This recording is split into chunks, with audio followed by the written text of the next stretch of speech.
Good morning, everyone. Today we study about the chapter number 6 of physical geography, that is geomorphic process. इस chapter में हम देखेंगे कि अर्थ का जो ओरिजिनेशन है वो कैसे हुआ है। वैसे तो आपने पिछली क्लासेस में देख लिया है, लेकिन जो अर्थ के लैंडफॉर्म्स है दैट इज क्रस्ट है ना, जो अपर लैंडफॉर्म है जिसे हम क्रस्ट कहते हैं, उसका फॉर्मेशन जो है वो कैसे होता है ना, या लैंडफॉर्म्स जो है वो डिफर क्यों करते हैं, क्या रीजन है लैंडफॉर्म्स का डिफर होने का, ठीक है। और अलग अलग तरह से जो क्रिएशंस होते हैं लैंडफॉर्म्स के, माउंटेन्स, प्लाट्यूज और प्लेन्स, ये रीजंस देखेंगे। उसके बाद अर्थ के कैसे कौन सी फोर्सेस है जो अर्थ को क्या करती है, रेगुलेट करती है, ऐसी किस तरह की फोर्सेस है जो प्लेट्स की बाउंड्रीज या मूवमेंट्स को क्रिएट करती है। प्लेट मूवमेंट्स जो होता है ना, आपने प्रीवियस क्लासेस में पढ़ा होगा, वो प्लेट्स की मूवमेंट्स कैसी होती है, इसके बारे में हम देखेंगे आपके इस चैप्टर में, दैट इज और chapter number 6 geomorphic process. Okay, देखो होता क्या है कि जब भी, ठीक है, यहाँ आपको ऑलरेडी दिख रहा है, वैसे होता क्या है कि अर्थ का जो क्रस्ट है वो बहुत ज़्यादा डायनेमिक है ना। अर्थ का जो क्रस्ट है वो बहुत ज़्यादा क्या है, डायनेमिक है। अब ये डायनेमिक क्यों है, क्या रीज़न है इसका डायनेमिक होने का? पहली बात तो ये डायनेमिक का मतलब होता है जो चेंज होते रहे टाइम टू टाइम। अब जो अर्थ का क्रस्ट है ना, क्रस्ट इन द सेंस जो अर्थ का अपर पॉइंट है, मैं इसकी बात करता हूँ, अगर ये है ना, ये अर्थ का एरिया है ना, ये अर्थ है, कंसीडर कर लो। अब इस अर्थ में अगर मैं बात करता हूँ, इसका जो अपर एरिया है ना, ये जो अपर एरिया है, कहीं माउंटेन्स है, कहीं प्लेट्यूज है, कहीं प्लेन है। तो ये जो अर्थ का जो क्रस्ट है वो डायनेमिक है और ये हर बार चेंज होता है। माउंटेन्स जो रहते हैं उनकी हाइट कभी बढ़ती है तो कभी कम होती है। प्लाट्यूज की जो हाइट्स रहती है वो कभी कभी बढ़ जाती है और कभी कभी कम हो जाती है। और प्लेन्स जो रहते हैं उनमें कई सारे डिप्रेशंस बन जाते हैं, मानी कि गड्ढे हो जाते हैं, है ना, मतलब कि गड्ढे हो जाते हैं। तो क्या होता है, जो डायनेमिक है इसका मतलब है कि जो अर्थ का क्रस्ट है, ऊपर वाली जो लेयर है वो क्या है, डायनेमिक है, जो कि चेंज होती रहती है। अब ये चेंज कैसे होती है ये आप भी जानते हो, है ना, कैसे चेंज होती है। अगर मैं बात करता हूँ अर्थ की जो क्रस्ट है वो चेंज होता रहता है, तो उसके कई सारी रीजंस हैं।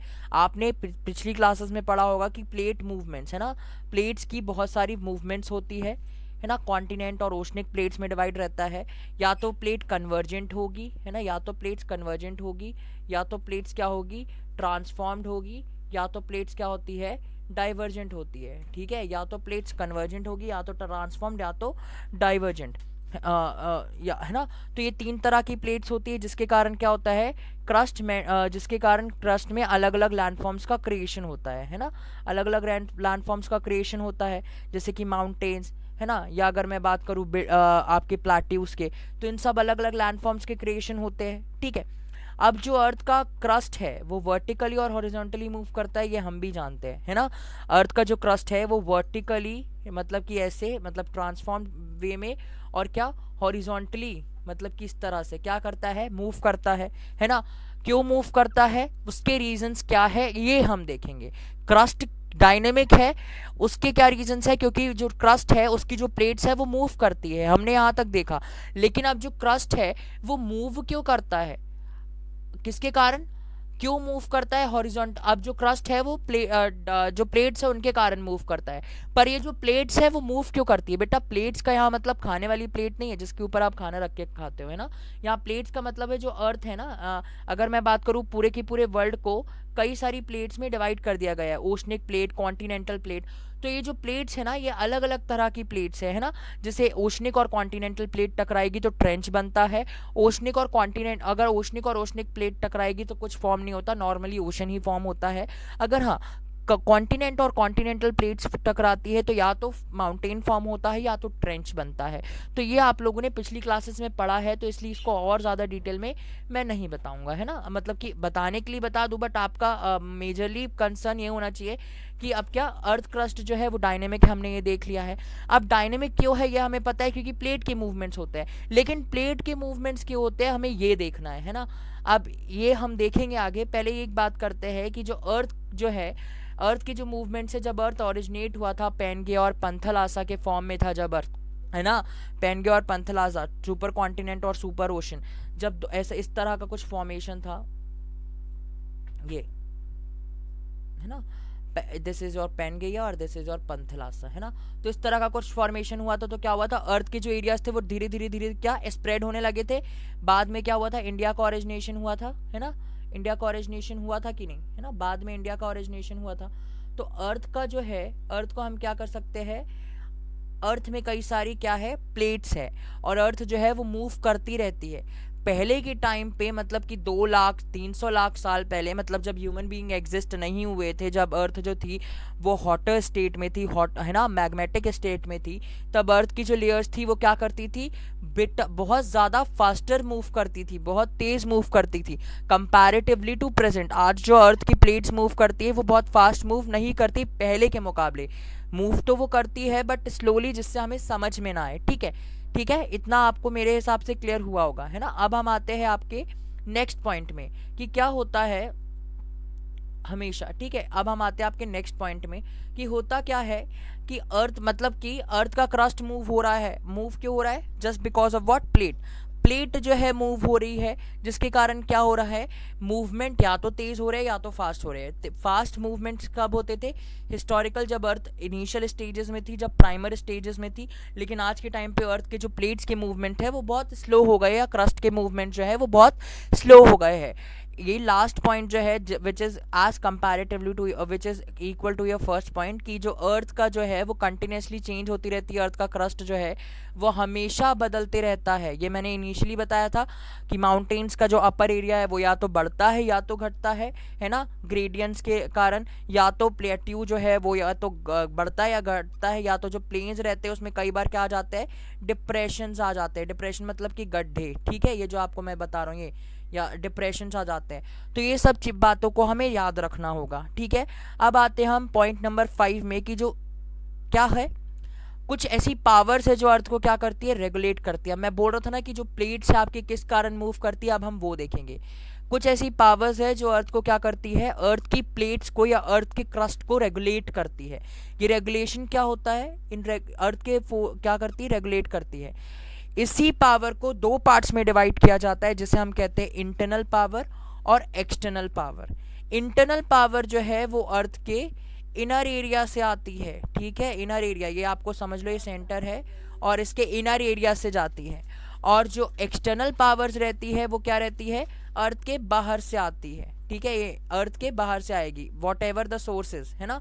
तो यहाँ आपका ये समझ में आ गया कि हमारी जो अर्थ है उसका क्रस्ट जो है डायनेमिक है। डायनेमिक क्यों है, प्लेट के मूवमेंट्स के कारण। प्लेट के मूवमेंट डायनेमिक क्यों है, प्लेट के मूवमेंट्स के कारण।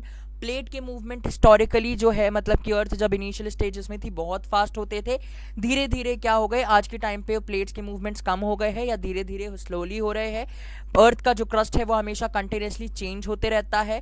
क्यों चेंज होता है वो भी हमने देखा है, प्लेट के मूवमेंट्स के कारण। लेकिन प्लेट्स क्यों मूव करती है, कई ऐसी पावर्स है जो अर्थ की प्लेट्स को मूव करने के लिए रिस्पॉन्सिबल है। ये 2 तरह की पावर्स है, जिसको कहते हैं हम एक्सटर्नल पावर, और दूसरी क्या होती है, इंटरनल पावर। ठीक है, यहां आपको इतना समझ में आया। अब हम आते हैं आपके नेक्स्ट हेडिंग में।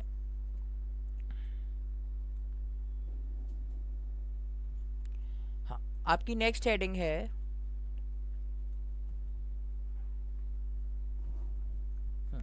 आपकी नेक्स्ट हेडिंग है कि it's not heading, it's a सब पॉइंट। देखो यहाँ ध्यान देना, ठीक है। होता क्या है कि इंटरनल पावर जो रहती है, जो इंटरनल फोर्स रहती है, जिसके बारे में हम बात कर रहे थे, जिसके कारण प्लेट्स के मूवमेंट्स होते हैं, जो फोर्स रहती है वो कई सारे नए लैंडफॉर्म्स को जनरेट करती है। मैंने कहा था ना कि हम क्या, जब 2 लैंडफॉर्म्स को जनरेट क्यों करती है, क्योंकि जो इंटरनल पावर रहती है वो ओरिजिनेट होती है। इसके ओरिजिनेशन के कारण क्या होता है, अर्थ के जो क्रस्ट रहता है ना, वो मूव करता है। मतलब कि जो प्लेट्स रहती है वो क्या करती है, मूव करती है, जिसके कारण या तो माउंटेन बनेगा, या तो प्लेट्यू बनेगा, या तो प्लेन का फॉर्मेशन होगा, है ना। तो इंटरनल फोर्सेस जो रहती है वो क्या करती है, नए नए लैंडफॉर्म्स को जनरेट करती है।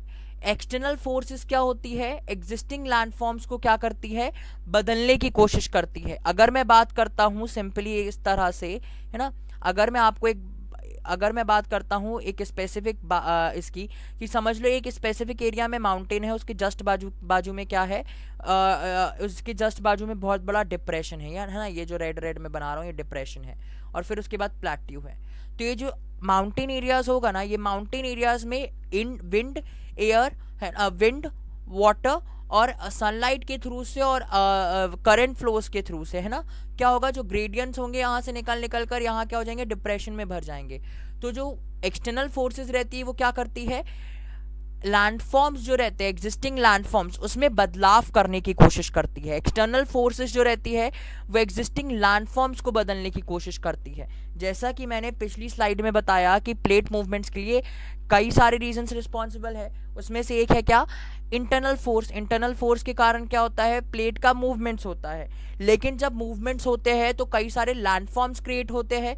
जब ये लैंडफॉर्म्स क्रिएट होते हैं तो क्या होता है, इन लैंडफॉर्म्स को इक्वल करने के लिए एक और फोर्स आती है जिसे हम कहते हैं एक्सटर्नल फोर्स। ये जो एक्सटर्नल फोर्स रहती है वो एग्जिस्टिंग लैंडफॉर्म्स में क्या करती है, चेंजेस लाती है। या तो अगर माउंटेन है तो माउंटेन की या तो ग्रेडेशन के कारण, मतलब कि इनके जो चट्टाने हैं इसको गिराकर विंड की हेल्प से, करंट की हेल्प से या स्टॉर्म की मदद से, है ना, what ever the agent sources, but वो क्या करेगी, माउंटेन को गिराने की कोशिश करेगी। ठीक है, माउंटेन को गिराना इन द कि माउंटेन के ग्रेडियंट्स को, अगर मैं इतने बड़े माउंटेन की बात करता हूँ तो एक विंड इतने बड़े माउंटेन को गिरा नहीं सकती है।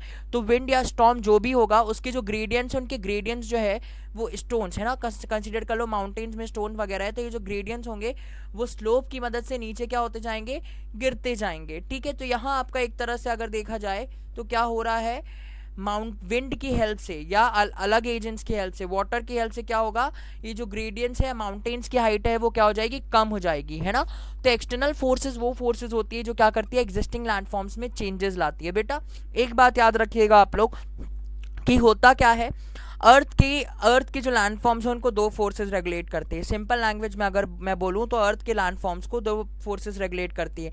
एक फोर्स रहती है वो है एंडोजेनेटिक फोर्स, है ना, जो अर्थ के अंदर से ओरिजिनेट होती है। ठीक है, और दूसरी फोर्स जो रहती है वो क्या है, एक्सोजेनेटिक फोर्स, जो अर्थ के बाहर से ओरिजिनेट होती है। एंडोजेनेटिक फोर्सेस क्या करती है, जिसे हम इंटरनल फोर्स कहते हैं, आपकी अभी तक जो इतनी बड़ी कहानी मैंने सुनाई वो इंटरनल फोर्सेस के बारे में, उसे कहा जाता है एंडोजेनेटिक फोर्स। और जो फोर्स बाहर से ओरिजिनेट होती है उसे कहते हैं एक्सोजेनेटिक फोर्स। इस एक्सोजेनेटिक और एंडोजेनेटिक फोर्सेस के कारण क्या होता है, क्रस्ट में चेंजेस आते हैं। क्रस्ट डायनेमिक होता है, बदलते रहता है। और वो बदलाव क्यों होता है, क्योंकि जो एक्सटर्नल फोर्स रहती है वो क्या करती है, अगर समझ लो माउंटेन बन गया है तो माउंटेन्स और प्लाट्यूज के ग्रेडियंट्स को गिराएगी और उसको इक्वल करने की कोशिश करेगी, ताकि क्या हो, कहीं ना कहीं ह्यूमन एग्जिस्टेंस की जो प्रॉब्लम है उसको सॉल्व किया जा सके। ठीक है, ठीक है, तो यहाँ आपका ये सेकंड, थर्ड, एट्थ पॉइंट भी क्लियर होता है। अब हम आते हैं आपके नाइन्थ पॉइंट में। जो अर्थ का सरफेस रहता है वो एक्सटर्नल और इंटरनल फोर्सेस से हमेशा क्या रहता है, सब्जेक्टेड का यहाँ मतलब है कि हमेशा उससे इफेक्टेड रहता है ना। अर्थ का जो क्रस्ट है या अर्थ का जो सरफेस है, ये जो सरफेस दिख रहा है ना आपको, मैंने ये मैप जो है, ये जो सॉरी वर्ल्ड का जो आपको पिक्चर दिख रहा है, ये वर्ल्ड के पिक्चर में आपको दिख रहा होगा कहीं डिप्रेशंस है, कहीं ये जो ब्लू एरियाज है यहाँ वाटर एरिया में थोड़े से डिप्रेशंस है, ये आपको जो लैंड एरिया दिख रहा है वो थोड़ा सा उठा उठा हुआ है ना। तो ये जो है इसको मैं ये पिक्चर में ये बताया जा रहा है कि अलग अलग लैंडफॉर्म्स हैं। इन लैंडफॉर्म्स को एक्सटर्नल और इंटरनल फोर्सेस क्या करती है, प्रेशराइज करती है। ठीक है, इसके प्रेशराइज करने के कारण लैंडफॉर्म्स में चेंजेस आते हैं। अब हम आते हैं आपके इस पिक्चर को, देखिए, है ना, इस पिक्चर को अगर आप ध्यान से देखेंगे तो आपको समझ में आएगा। देखो क्या होता है कि ये अर्थ के अंदर का एरिया है ना, अर्थ के अंदर का एरिया है। अर्थ के अंदर से एक फोर्स जनरेट होती है जिसे हम कहते हैं इंटरनल फोर्स, और अर्थ के बाहर से एक फोर्स जनरेट होती है जिसे हम कहते हैं एक्सटर्नल फोर्स। होता क्या है, अर्थ को तीन पार्ट्स में हमने डिवाइड किया है। अर्थ की लेयर को, विच इज क्रस्ट, है ना, ये क्रस्ट है आपका पूरा, ये रेड वाला मेंटल है और ऑरेंज वाला sorry sorry sorry this is your crust. Upper area जो है ये आपका क्रस्ट है, रेड वाला आपका क्या है, मेंटल है, और येलो वाला क्या है, आपका कोर है। जो कोर जो है उसका इनर पार्ट जो है वो सॉलिड है, मतलब ये वाला जो कोर है ना ये सॉलिड है, लेकिन जो आउटर कोर है ना, आउटर कोर वो है लिक्विड स्टेट में। उसके बाद मैं मेंटल की बात करूँ तो मेंटल जो है वो क्या है, वो भी सॉलिड स्टेट में ही है ना, प्लास्टिक फॉर्म में है। और अगर मैं इसकी बात करूँ, क्या बोलते हैं, क्रस्ट की, तो crust is obviously it is in solid form, है ना, इसलिए हम उसके ऊपर चल पाते हैं। तो क्रस्ट जो है कहीं ना कहीं हमें क्या, एक तरह से अगर देखा जाए तो एक्सटर्नल फोर्सेस जो है और इंटरनल फोर्सेस जो है आपस में एक्टिविटीज करते रहते हैं, जिसके कारण लैंडफॉर्म्स इफेक्ट होते हैं और लैंडफॉर्म्स का फॉर्मेशन होता है। ठीक है, अब ना यहाँ आपको समझ में आया। अब हम आते हैं आपके 10th पॉइंट में। देखो होता क्या है बेटा, ये सारे पॉइंट्स आप लोग कॉपी में नोट करिएगा क्योंकि ये इंपॉर्टेंट पॉइंट्स है, ठीक है। ये किसी वेबसाइट से कॉपी पेस्ट नहीं किया गया है, ये सब बुक से आपके नोट्स बनाए गए हैं। तो देखो अब आते हैं बिल्कुल एग्जैक्ट कहानी में या एग्जैक्ट रोल में कि है क्या। जो एक्सटर्नल फोर्सेज रहती है उसे हम कहते हैं एक्सोजेनेटिक फोर्सेज या एक्सोजेनिक फोर्स, एक्सोजेनिक फोर्स या एक्सोजेनेटिक फोर्स। इंटरनल फोर्सेज जो रहती है उसे हम कहते हैं एंडोजेनिक या एंडोजेनेटिक फोर्स, है ना, एंडोजेनेटिक फोर्स। उसके बाद ये जो एंडोजेनेटिक फोर्सेस रहती है वो क्या करती है, अर्थ के अंदर से ओरिजिनेट होती है, और एक्सोजेनेटिक फोर्स अर्थ के बाहर से ओरिजिनेट होती है, ठीक है। ये जो फिनोमिना है ना, अर्थ के बाहर से ओरिजिनेट होती है।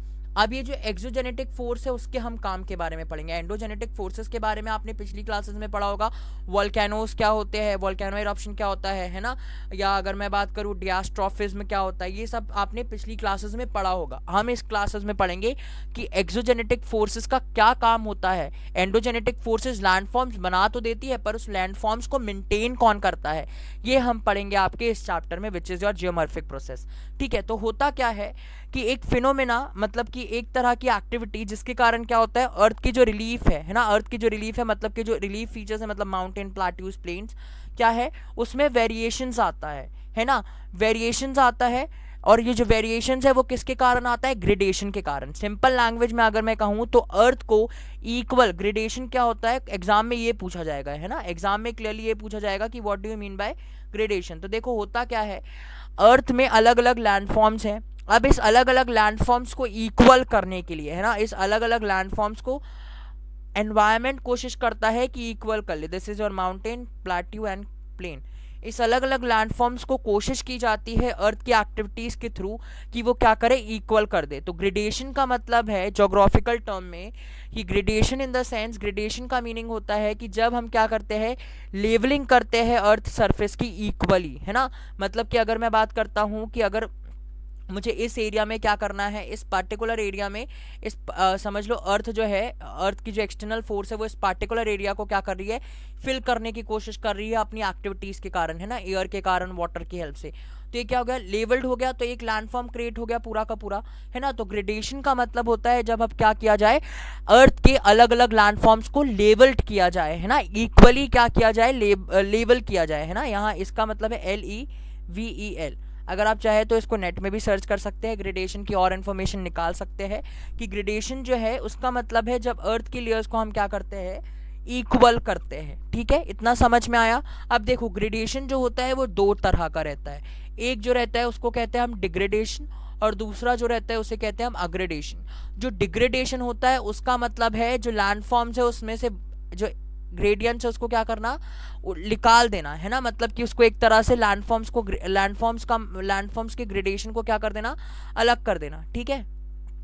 अगर मैं बात करूं जो लैंडफॉर्म्स है आपके ये, है ना, ये माउंटेन्स, तो इसमें से अगर थोड़ी थोड़ी विंड के कारण अगर थोड़ी थोड़ी जो चीज़ें हैं वो निकलती जाएगी, थोड़े थोड़े पत्थर निकलते जाएंगे, तो ये क्या होगा, डिग्रेडेशन। डिग्रेडेशन मतलब होता है कि चीज़ों को निकालना, या स्टोन या एनवायरमेंटल प्रोडक्ट्स को क्या करना, एनवायरमेंटल रिसोर्सेज को क्या करना, धीरे धीरे धीरे धीरे उखाड़ देना या निकालना, ठीक है। डिग्रेडेशन में क्या होता है, डिग्रेडेशन ये भी एक प्रोसेस है आपकी एक्सोजेनेटिक प्रोसेस। ग्रेडेशन एक एक्सोजेनेटिक प्रोसेस है जिसमें क्या होता है, उसकी दो तरह के होते हैं, एक डिग्रेडेशन और एग्रेडेशन। अग्रेडेशन बिल्कुल ऑपोजिट होता है किसका, डिग्रेडेशन का। जिस तरह हम डिग्रेडेशन में क्या करते हैं, जैसे कि ग्रेडेशन जो है लेवलिंग करता है अर्थ सरफेस को, कैसे, या तो माउंटेन को वो क्या करेगा, हवा से या वाटर से तोड़ता है धीरे धीरे धीरे धीरे, उसको क्या करता है, कॉमन सरफेस में लाने की कोशिश करता है ना। और ये जो कॉमन सरफेस में लाने की कोशिश करता है तो क्या करता है, साइड वाले एरिया को भी फिल करने की कोशिश करता है। जैसे जैसे साइड एरिया फिल होगा वो क्या होगा, आजू वाले लैंडफॉर्म्स के साथ इक्वल हो जाएगा, है ना। इक्वल होगा तो इक्वल होने के कारण क्या होगा, एक लेवलिंग हो जाएगी। अब ये लेवलिंग है वो दो तरह से करता है, या तो वो डिग्रेड करता है, मतलब कि या तो वो माउंटेन या किसी भी अपर एरिया को खत्म या धीरे धीरे तोड़ने की कोशिश करता है, जैसे हम कहते हैं डिग्रेशन, इरोड करने की कोशिश करता है। और दूसरा जो है अग्रेडेशन, इसका मतलब है, अग्रेडेशन का मतलब होता है जब हम क्या करें, किसी ऐसे एरिया को फिल करें जो पूरी तरह से खाली हो, जैसे डिप्रेशन जो रहते हैं ना अर्थ सरफेस में, अगर ये जो गड्ढे हैं इनको हम क्या करेंगे, जब बिना ह्यूमन बींग्स के इंटरफेरेंस के जब एनवायरनमेंट खुद ब खुद भर देती है ना, फिल कर देती है, तो इसे क्या कहा जाता है, अग्रेडेशन। तो समझ में आ रहा है बेटा कि डिग्रेडेशन और aggradation is of two types, ठीक है ना। Degradation and aggradation is a type of what, gradation. तो क्या होता है, ये जो एंडोजेनेटिक फोर्स है ना, आप लोग यहाँ अगर बहुत ध्यान से देखेंगे तो ये जो एंडोजेनेटिक फोर्सेस है ना, एंडोजेनेटिक फोर्सेस जो है वो कंटिन्यूसली क्या करती है, माउंटेन्स मतलब कि अर्थ के अंदर से क्या एक्सर्ट करती है प्रेशर को, जिसके कारण क्या होता है, यहाँ ध्यान दो देखो, और इधर जो एंडोजेनेटिक फोर्सेस रहती है वो हमेशा क्या करती है, प्रेशराइज करती है अर्थ के अंदर से, जिसके कारण क्या होता है, अर्थ के अंदर से प्रेशर होता है तो क्या, माउंटेन्स, प्लेट्यूज और प्लेन्स का फॉर्मेशन होता है। एक्सोजेनेटिक फोर्सेस क्या करती है, बाहर से प्रेशर डालती है, जिसके कारण क्या होता है, अर्थ की लेवलिंग होती है ना, लेवलिंग होती है। लेकिन जो एक्सोजेनेटिक फोर्स रहती है वो क्या नहीं कर पाती, लेवलिंग नहीं कर पाती, इस कारण हमें माउंटेन प्लेन्स और प्लेट्यूज दिख रहे हैं। अगर लेवलिंग कर पाती तो कहाँ से हमें माउंटेन प्लेट्यूज और प्लेन्स दिखते। तो क्या है, एंडोजेनेटिक फोर्सेस अर्थ की लेवलिंग नहीं, अर्थ का फॉर्मेशन कर देती है, अर्थ के अपर लेयर का फॉर्मेशन कर देती है, कई सारे लैंडफॉर्म्स बना देती है, माउंटेन्स और प्लेट्यूज को। बट हम क्या, एक्सोजेनेटिक प्रोसेस क्या होती है, जो एक्सोजेनेटिक फोर्सेस क्या होती है वो उसको क्या नहीं कर पाती, इवन नहीं कर पाती, या क्या नहीं कर पाती, इक्वल नहीं कर पाती, मतलब एक प्लेन का फॉर्मेशन नहीं कर पाती। ठीक है, तो क्या है, एक तरह से एक्सोजेनेटिक फोर्सेस और एंडोजेनेटिक फोर्सेस में कंपैटिबिलिटी या मैं बात करूं उनका जो काम रहता है वो अच्छे से नहीं हो पाता है ना। इसके कई सारे रीजंस है। क्या रीजंस है, एंडोजेनेटिक फोर्सेस लैंडफॉर्म्स बनाती है, बड़े बड़े माउंटेन्स, प्लेट्यूज बनाती है, और एक्सोजेनेटिक फोर्सेस उसको इक्वल करने की कोशिश करती है पर कर नहीं पाती, क्योंकि ह्यूमन बींग्स बहुत इंटरफेयर करते हैं, बार बार लैंडफॉर्म्स को छेड़ते हैं, बार बार लैंडफॉर्म्स की क्रिएशंस को तोड़ते हैं, है ना, या उनको मॉडिफाइड करने की कोशिश करते हैं, जिसके कारण क्या होता है, अर्थ का जो सरफेस रहता है उसमें हमेशा हमें क्या दिखता है, वेरिएशन दिखता है। ठीक है, अर्थ के सरफेस में हमेशा क्या दिखता है, हमेशा वेरिएशन दिखता है। ठीक है, उसके बाद अगर मैं जनरल टर्म में कहूँ, अगर जनरली अगर मैं कोई बात कहूँ, तो जो एंडोजेनेटिक फोर्स है वो आपकी क्या है, लैंड बिल्डिंग फोर्सेस, मतलब कि जो इसको इस तरह से समझो, एंडोजेनेटिक फोर्सेस जो है अंदर से बाहर की तरफ जो फोर्सेस आ रही है उसके कारण प्लेट के मूवमेंट्स हो रहे हैं, प्लेट के मूवमेंट्स हो रहे हैं तो क्या बन रहा है, या तो माउंटेन, या तो प्लेट्यू, या तो प्लेन। तो मतलब कि बिल्डिंग्स, लैंड का फॉर्मेशन हो रहा है एंडोजेनेटिक फोर्सेस के कारण, ये आपके एंडोजेनेटिक फोर्सेस हैं। एंडोजेनेटिक फोर्सेस के कारण क्या हो रहा है, लैंड का फॉर्मेशन हो रहा है। ठीक है, अलग अलग लैंड फॉर्म्स बन रहे हैं, पहला माउंटेन, दूसरा प्लेट्यू, तीसरा प्लेन्स, है ना। अब आते हैं दूसरा, एक्सोजेनेटिक प्रोसेस जो रहती है वो क्या होती है, लैंड वेयरिंग फोर्सेस रहती है, मतलब कि पूरी कोशिश करती है, कोशिश इन द सेंस कि क्या करती है, वाटर, एयर और करंट या स्टॉर्म या अदर नेचुरल कैलामिटीज की मदद से क्या करती है, इन लैंडफॉर्म्स को तोड़ती है, वेयरिंग अवे करने की कोशिश करती है ना। वेयरिंग अवे मतलब कि धीरे धीरे डिस्ट्रक्ट करने की कोशिश करती है, जिसके कारण क्या हो जाए, अर्थ का जो सरफेस है वो इक्वल लेवल में आ जाए। ठीक है, which is known as degradation. Exogenetic process का ये काम है कि वो क्या करे, अर्थ को डिग्रेडेट करने की कोशिश करे, मतलब कि डिग्रेडेशन करने की कोशिश करे। 17 पॉइंट्स आप देखेंगे कि most of the surface of the earth has bean shaped over very long period of time. अब क्या है, इसमें थोड़ा ह्यूमन बींग्स की बात करते हैं। देखो ह्यूमन बींग्स क्या करते हैं, लैंडफॉर्म्स के अलग अलग तरीके से क्या कर रहे हैं, एक्सप्लॉइट करने की कोशिश कर रहे हैं। आप देखते ही हो रिसोर्स को बहुत ज़्यादा एक्सप्लॉइट किया जाता है। आपको ये चैप्टर के बिल्कुल पहले पेज में ही मिलेगा, जब आप रीड करेंगे ना कि जियोमॉर्फिक प्रोसेस का heading, that is your heading, geomorphic process की ही हेडिंग है, उसमें आप जब चैप्टर में रीड करेंगे ना जियोमॉर्फिक प्रोसेस के पहले, आपको ये मिलेगा कि ह्यूमन बींग्स जो है वो बहुत ज़्यादा इंटरफेयर कर रहे हैं एनवायरमेंटल एक्टिविटीज़ में, जिसके कारण क्या हो रहा है, जियोमॉर्फिक प्रोसेस डिस्टर्ब हो रही है। कई सारे ऐसे लैंडफॉर्म्स हैं जिनको बनने में कई साल लग जाते हैं, और उसका ह्यूमन बींग्स क्या कर रहे हैं, मिसयूज़ कर रहे हैं। कई बार ऐसा होता है कि जो लैंडफॉर्म्स है मिसयूज़ होने के कारण क्या हो जाता है, उनका जो प्रोडक्शन रहता है वो कहीं ना कहीं ख़त्म हो जाता है ना। उनका जो प्रोडक्टिविटी रहती है, जो उनकी पोटेंशियलिटी रहती है वो ख़त्म हो जाती है। ठीक है, तो इस लैंडफॉर्म्स को हमें क्या करना है, बचा के रखना है for our future generations, which is known as sustainable development. तो कहीं ना कहीं हमें अपने फ्यूचर के बारे में भी सोचना है। तो यही है आपका ये 17 पॉइंट। आप चाहो तो इस पॉइंट को ना भी लिखोगे अगर जियोमॉर्फिक प्रोसेस में, तो it's not a big deal. ठीक है, बस अवेयरनेस स्प्रेड करने के लिए इस पॉइंट को बुक में आपके ऐड किया गया है। अब आते हैं नेक्स्ट, जियोमॉर्फिक प्रोसेस होता क्या है। हमने इतना सब कुछ जान लिया। देखो हमने दो फोर्सेस की बात करी, एक्सटर्नल और internal force. Internal force endogenetic force या endogenic force, external force exogenetic force या एक्सोजेनिक फोर्स। जो एंडोजेनिक फोर्सेस और एक्सोजेनिक फोर्सेस रहती है वो अर्थ में फिजिकल स्ट्रेस लाती है। ये अर्थ है, इसमें क्या करती है, फिजिकल स्ट्रेस लाने की कोशिश करती है और अलग अलग लैंडफॉर्म्स को डिस्टर्ब करने की कोशिश करती है ना, जिसके कारण क्या होता है, अर्थ का जो सरफेस है उसमें चेंजेस आ जाते हैं, अर्थ के जो सरफेस में चेंजेस आ जाते हैं, कन्फिगरेशन है ना, जिसमें कि अर्थ का जो सरफेस है उसमें चेंजेस आ जाते हैं, जिसे हम कहते हैं जियोमॉर्फिक प्रोसेस। सिंपली इसको इस तरह से समझो कि एक्सोजेनेटिक और एंडोजेनेटिक फोर्सेस के द्वारा जो लैंडफॉर्म्स में चेंजेस लाए जाते हैं या स्ट्रेस क्रिएट किया जाता है अर्थ सरफेस में, उसे कहा जाता है जियोमॉर्फिक प्रोसेस। अब जियोमॉर्फिक प्रोसेस में हम देखेंगे कि एंडोजेनेटिक फोर्सेस के कौन कौन किस तरह से एक्टिविटीज़ करते हैं, किस तरह से एंडोजेनेटिक फोर्सेस अर्थ में ओरिजिनेट होती है और कितनी तरह की रहती है एंडोजेनेटिक फोर्सेस, और वहीं हम देखेंगे क्या एक्सोजेनेटिक फोर्सेस किस तरह की रहती है। ठीक है, तो देखो जो एंडोजेनेटिक फोर्सेस रहती है वो दो तरह से अर्थ के अंदर से ओरिजिनेट होती है, या तो वोल्केनो की हेल्प से मैग्मा निकलता है ना, या तो वोल्केनो की हेल्प से जब अर्थ से मैग्मा इरप्ट होता है ना, ये समझ लो ये अर्थ है, जब अर्थ से मैग्मा इरप्ट होता है तो क्या हो जाता है, जैसे ही अर्थ से मैग्मा इरप्ट होगा क्या होगा, लैंडफॉर्म्स बनेगा। तो क्या होता है कि ये जो अर्थ सरफेस है ना, अर्थ सरफेस से मैग्मा इरप्ट होता है, तो या तो अर्थ जो एंडोजेनेटिक फोर्स है वो मैग्मा या वोल्केनो की हेल्प से इरप्ट बाहर की तरफ निकलेगी, या तो क्या होगा, डियास्ट्रोफिज्म होगा। अब ये डियास्ट्रोफिज्म क्या होता है, देखो डियास्ट्रोफिज्म का मतलब है बेटा कि जब भी है ना, डियास्ट्रोफिज्म का मतलब है कि अर्थ में क्या होता है, अलग अलग तरह की एक्टिविटीज़ होती है, जैसे माउंटेन का फॉर्मेशन है ना, या अगर मैं बात करूँ माउंटेन जो रहते हैं आपको कई जगहों पे ऐसे ऐसे बिल्कुल बहुत कंटिन्यूस वे में मिलेंगे, जिस तरह से अभी मैं बना रहा हूँ है ना, इस तरह के माउंटेन्स आपको दिखेंगे। तो इस तरह की जो एक्टिविटीज़ होती है अर्थ के अंदर से जो प्रेशर्स आते हैं वो माउंटेन्स को हिट करते हैं, जिसके कारण क्या होता है, माउंटेन्स के अलग अलग तरीके से फॉर्मेशन होता है या कई बार कंटिन्यूस फॉर्मेशन भी हो जाता है। ठीक है, समझ लो ये आपका प्लेन लैंड था, समझ लो एक कॉमन माउंटेन लैंड था, यहाँ से एंडोजेनेटिक फोर्स ने हिट किया तो कई सारे लैंडफॉर्म्स का क्रिएशन हो गया। ठीक है, तो this is what your endogenetic geomorphic process. अब आते हैं हम आपके नेक्स्ट पॉइंट में, दैट इज और एक्सोजेनेटिक जियोमॉर्फिक प्रोसेसेस की क्या क्या एरियाज है। देखो वेदरिंग और मास फास्टिंग। वेदरिंग का मतलब होता है मौसम बदलना नहीं होता है, यहाँ वेदरिंग का मतलब है कि जो वेदर्स में अलग अलग चेंजेस होते हैं ना, वही कंसीडर कर सकते हो तुम मौसम बदलना, बट इसका कोई वैसा रिलेशन नहीं है मौसम बदलने से। वेदरिंग का मतलब है जो क्लाइमेटिक वाटरफॉल रेनफॉल होता है ना, रेनफॉल होता है। अगर मैं बात करूँ आपका जो थोड़ी थोड़ी देर में स्टॉर्म्स कई बार अर्थ में नेचुरल कैलामिटीज जनरेट होती है, उसके कारण क्या होता है, अर्थ का जो बाहर की लेयर्स होती है वो इफेक्ट करती है ना, अर्थ की बाहर की लेयर क्या होती है, इफेक्ट होती है, उसे हम कहते हैं वेदरिंग। मास फास्टिंग का मतलब होता है कि बस माउंटेन को या ग्रेडेशन को गिराना, मतलब कि ग्रेडियंट्स को गिराना, ये जो माउंटेन्स की मटेरियल है या प्लेट्यूज के मटेरियल जो उनको गिराना।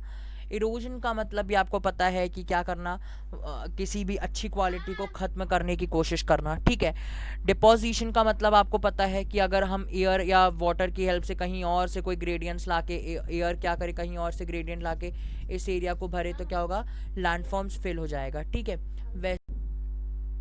ठीक है, तो आपका यहाँ ये वाला टॉपिक जो है ना जियोमॉर्फिक प्रोसेस वाला है ना, ये जो जियोमॉर्फिक प्रोसेस का जो टॉपिक है आपका यहाँ खत्म होता है। ठीक है, अब एक्सोजेनेटिक एलिमेंट्स, कुछ एक्सोजेनेटिक एलिमेंट्स होते हैं। क्या होते हैं एक्सोजेनेटिक एलिमेंट्स, क्या रहते हैं, जो क्या करते हैं, एयर, जैसे अगर मैं बात करूँ वाटर, आइस और विंड, ये है आपके एक्सोजेनेटिक एलिमेंट्स। अब ये जो एक्सोजेनेटिक एलिमेंट्स रहते हैं वो क्या करते हैं, ग्रेडियंट्स मतलब कि जो इस तरह से जो मटेरियल्स हैं ना, एक्स्ट्रा मटेरियल्स जो रहते हैं नेचर में, जैसे कि बहुत बड़े बड़े स्टोन्स, या अगर मैं बात करूँ आपके क्या अगर मैं बात करूँ आपके जो फॉरेस्ट के प्रोडक्ट्स रहते हैं, लकड़ी वगैरह, या अगर मैं बात करता हूँ डस्ट का, उसको क्या करते हैं, हवा या तो उड़ा के ले जाती है या तो पानी बहा के ले जाता है। और क्या करता है, जो लैंडफॉर्म्स इस तरह के दिखे रहते हैं उसमें क्या हो जाता है, वो पानी, अगर समझ लो यहाँ से कोई नदी बह रही है और बीच में कई सारे स्टोन्स और कई सारी सॉइल वगैरह है, तो वो क्या होती है, यहाँ बह बह के क्या हो जाएगा, इतना एरिया पूरा फिल हो जाएगा।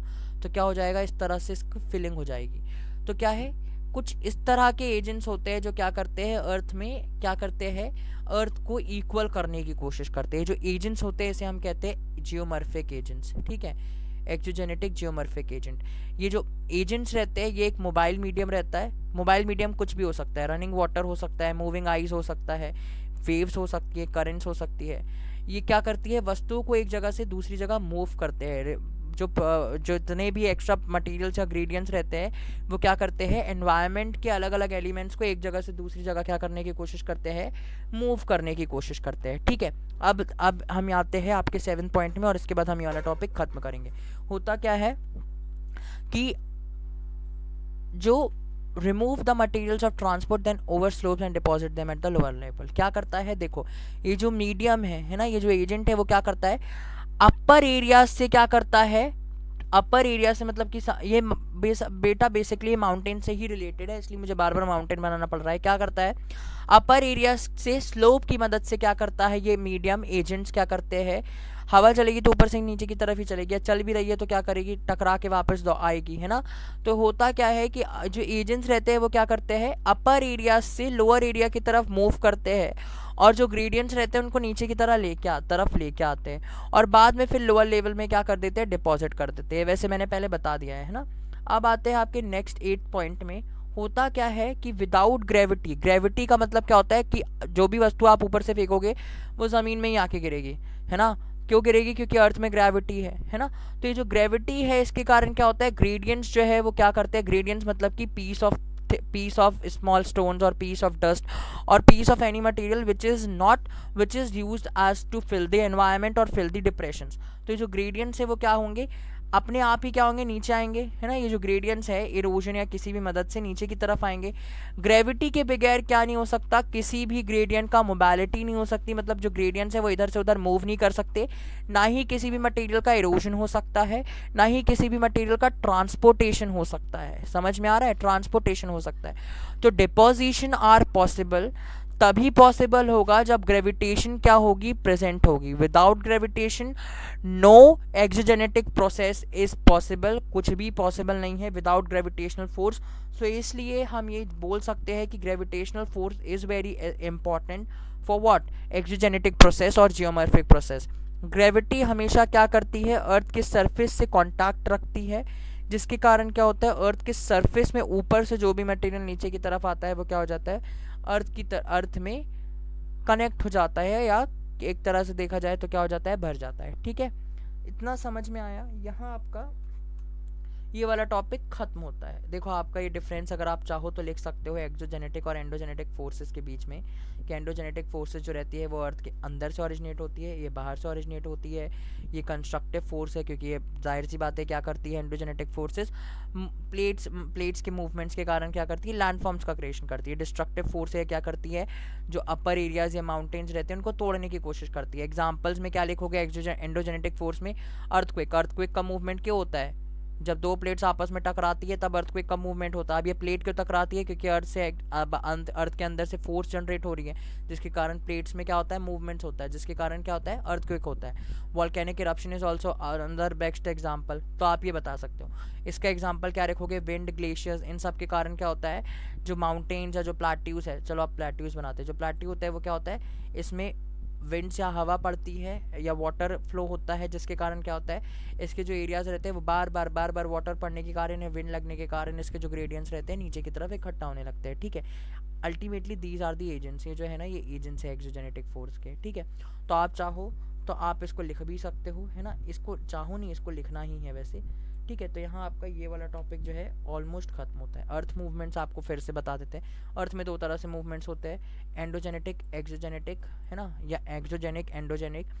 सडन फोर्सेस होती है अर्थक्वेक, वॉल्केनिक और लैंडस्लाइड्स। लैंडस्लाइड्स क्या होता है, जब समझ लो ये माउंटेन है ना, ये समझ लो ये दो एक पूरा का पूरा प्लेन है, एरिया है, इसमें से क्या होता है, जब एक प्लेन एरिया नीचे की तरफ आ जाता है और दूसरा ऊपर ही रह जाता है, ये होता है लैंडस्लाइड। या तो अगर समझ लो एक ऊपर की तरफ आ जाए और दूसरा उसी जगह में हो, तो कुछ इस तरह का एरिया हमें दिखेगा, ये होता है लैंडस्लाइड। ठीक है, समझ लो अगर ये वाला एरिया ऊपर चला जाए तो ये नीचे रह जाएगा, तो ये होगा क्या, ये लोअर एरिया या अपर एरिया।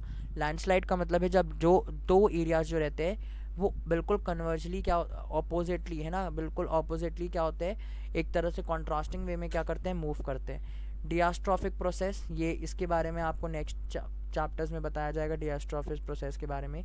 बिल्डिंग माउंटेन्स, ये हम भी जानते हैं एंडोजेनेटिक फोर्सेस के कारण जब दो प्लेट्स टकराती है तो माउंटेन्स बनते हैं, ठीक है। एक्सोजेनेटिक फोर्सेस में इरोजनल और डिपोजिशनल प्रोसेस, या तो वो माउंटेन को या तो तोड़ने की कोशिश करता है, हवा वाटर जो भी, तो क्या होगा, इरोजन होगा, या तो वो क्या करता है इन माउंटेन्स और ग्रेडियंट्स को कहीं डिप्रेशंस में क्या करने की कोशिश करता है, कलेक्ट करने की कोशिश करता है, ठीक है। अब ये जो एजेंट्स है वो कौन कौन से एक्सोजेनेटिक फोर्स के, रिवर है, विंड है, सी वेव्स है और ग्लेशियर्स है, ठीक है। तो यहाँ आपका ये चैप्टर खत्म होता है। टिल देन बाय, आप अच्छे प्रॉपर नोट्स बनाइए और मुझे क्या करें, व्हाट्सएप करें। Okay, thank you.